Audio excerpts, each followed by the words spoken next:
Returning to school can be one of the best decisions you can make for your future. A degree could help you find new career opportunities and even higher pay. But one of the biggest challenges is figuring out how to cover the cost. This can be difficult if you're taking time out from working a job in order to study. But there are many ways to help you finance your education expenses. There are scholarships, grants, and work-study programs you may be eligible for. And some employers offer tuition assistance programs. If you need additional funding after looking into these options, there are also a variety of federal and private loans to consider.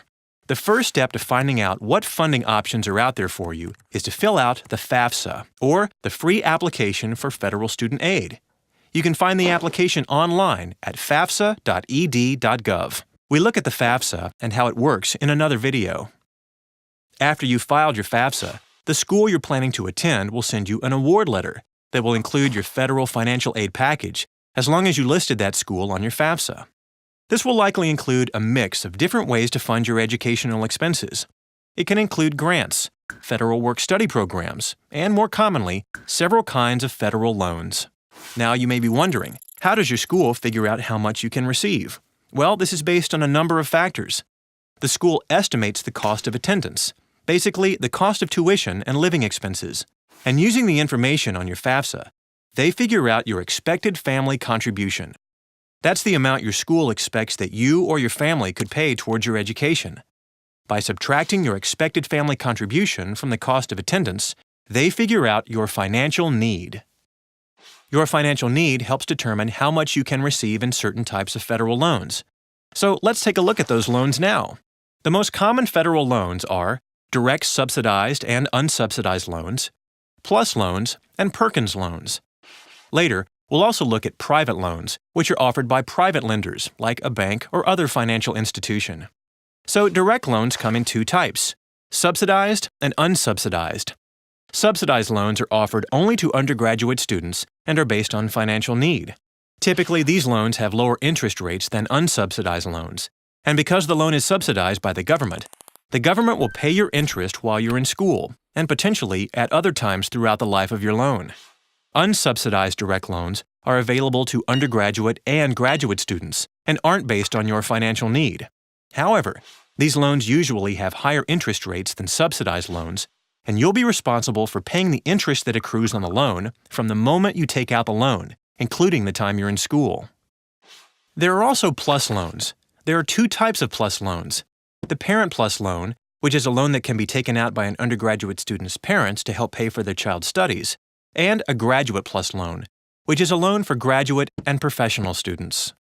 There are fewer limits to the amount you can receive for a PLUS loan. You can borrow as much as the cost of attending your school, minus other financial aid you might be getting. PLUS loans often carry higher interest rates and more restrictive credit requirements than direct subsidized and unsubsidized loans. And interest on these loans begins to accrue right from the time you take out the loan. Perkins loans are a little bit different.